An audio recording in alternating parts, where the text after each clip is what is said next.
Beyond Good and Evil by Friedrich Nietzsche. Preface, read by Hugh Maguire. Supposing that truth is a woman, what then? Is there not ground for suspecting that all philosophers, insofar as they have been dogmatists, have failed to understand women, that the terrible seriousness and clumsy inopportunity with which they have usually paid their addresses to truth have been unskilled and unseemly methods for winning a woman? Certainly she has never allowed herself to be won, and at present every kind of dogma stands with a sad and discouraged mien. If, indeed, it stands at all. For there are scoffers who maintain that it has fallen, that all dogma lies on the ground, nay more, that it is at its last gasp.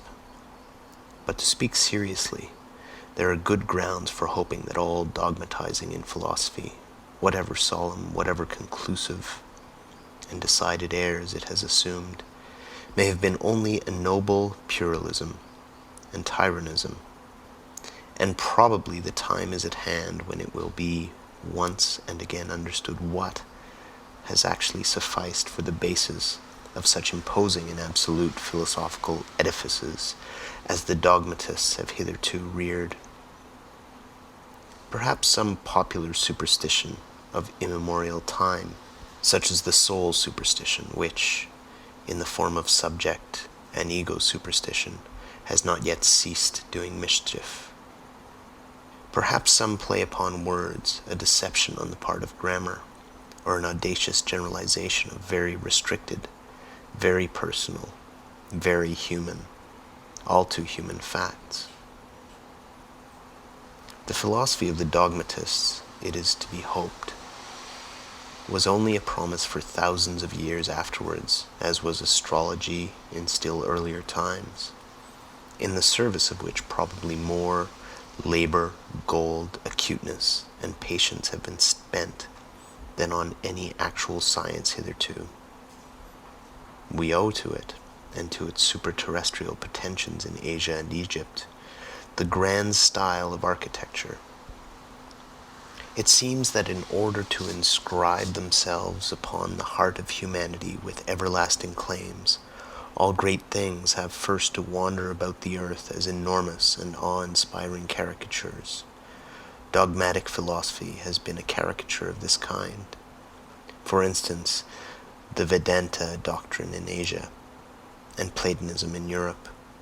Let us not be ungrateful to it, although it must certainly be confessed that the worst, the most tiresome, and the most dangerous of errors hitherto has been a dogmatist error, namely Plato's invention of pure spirit, and the good in itself. But now, when it has been surmounted, when Europe, rid of this nightmare, can again draw breath freely, and at least enjoy a healthier sleep, we, whose duty is wakefulness itself, are the heirs of all the strength which the struggle against this error has fostered. It amounted to the very inversion of truth, and the denial of the perspective, the fundamental condition of life, to speak of spirit and the good as Plato spoke of them. Indeed, one might ask, as a physician, how did such a malady attack the finest product of antiquity, Plato? Had the wicked Socrates really corrupted him? Was Socrates, after all, a corrupter of youths, and deserved his hemlock? But the struggle against Plato, or, to speak plainer, and for the people, the struggle against the ecclesiastical oppression of millenniums of Christianity, for Christianity is Platonism for the people, produced in Europe a magnificent tension of soul, such as had not existed anywhere previously. With such a tensely strained bow, one can now aim at the furthest goals. As a matter of fact, the European feels this tension as a state of distress, and twice attempts have been made in grand style to unbend the bow, once by means of Jesuitism, and the second time by means of democratic enlightenment, which, with the aid of liberty of the press and newspaper reading, might, in fact, bring it about that the spirit would not so easily find itself in distress. The Germans invented gunpowder, all credit to them, but they again made things square, they invented printing. But we, who are neither Jesuits, nor Democrats, nor even sufficiently Germans, we good Europeans, and free, very free spirits, we have it still, all the distress of spirit and all the tension of its bow, and perhaps also the arrow, the duty, and who knows, the goal to aim at. Written in Sils Maria, Upper Engadine, June 1885. End of preface.